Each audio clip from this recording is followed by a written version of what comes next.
আসসালামু আলাইকুম, আমি মোহাম্মদ লিমন। সবাইকে জেআইটি ইনস্টিটিউট এর ওয়েব ডিজাইন অ্যান্ড ডেভেলপমেন্টের CSS টিউটোরিয়াল পর্বে স্বাগতম। চলুন আজকের ক্লাস শুরু করা যাক।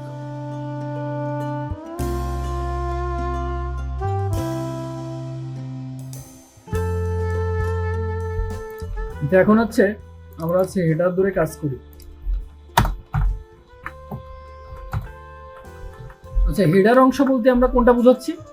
যে দেখেন, এই যে এখান থেকে শুরু হয়েছে, তাই না? এখান থেকে এই পর্যন্ত।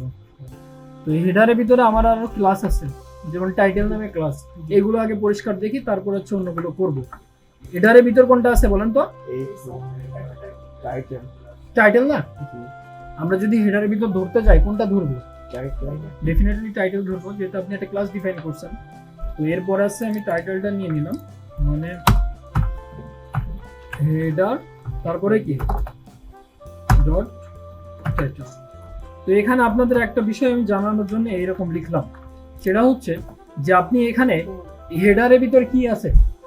টাইটেল আছে না? তো এই হেডারের ভিতর একের অধিক টাইটেল থাকতে পারতো না? দিতে পারতেন? ডেফিনেটলি দিতে পারতেন, এখানে কোনো সমস্যা নাই। তো আপনি একটা টাইটেল ধরে সবগুলো চেঞ্জ হয়ে যাইতো, এখানে কোনো সমস্যা নাই। বাট এখানে সমস্যা বলতে যে আপনি যখন এভাবে লিখবেন তখন কি হবে? যখন আপনি এভাবে লিখবেন তখন কি হবে, আর যখন ডট দিয়ে লিখবেন তখন কি হবে, এটা আপনি ক্লিয়ার এখন বুঝে যাবেন। যেমন আমি চাচ্ছি কি এই টাইটেল মানে লার্ন CSS ব্যাকগ্রাউন্ড, এটা চেঞ্জ করব, ঠিক আছে? তো সাপোজ এটা মনে করেন যে ব্যাকগ্রাউন্ড, যাতে আপনারা বোঝেন।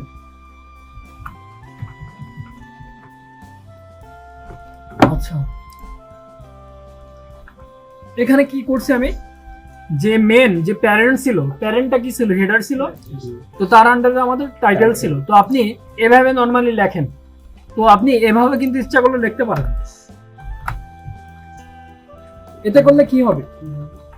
এ করলে হবে কি যে আপনার হেডারের ভিতরে একটা টাইটেল নেবে, অনলি যে টাইটেল নামে যদি 10টাও থাকে, অনলি একটা টাইটেলের কাজ করবে, ঠিক আছে?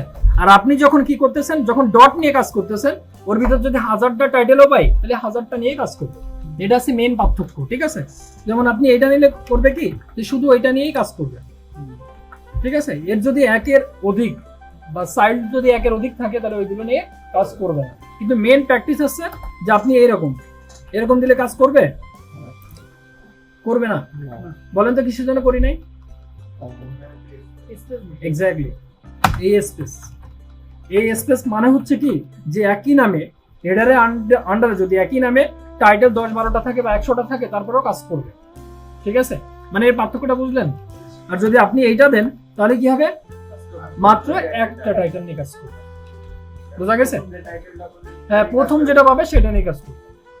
বুঝতে পারছেন?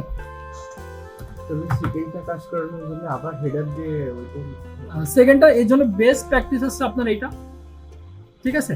বেস্ট আছে এইটা, যে আপনার স্পেস। অনেকে এরকম শুরু করে কিন্তু রেজাল্ট আসে না। মেন আছে স্পেস ধরে কাজ করে, এটা স্পেস না দিলে আসবে না, ঠিক আছে?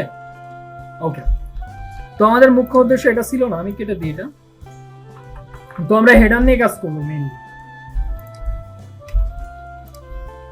আচ্ছা, হেডারে কি দেওয়া যায়? আচ্ছা, গতদিনে আমরা দেখছিলাম যে মিনিমাম হাইট বা ম্যাক্সিমাম হাইট, এরকম দেখছিলাম না? ওকে, তো আমরা ওইগুলো একটু দেখি। যে মিনিমাম হাইট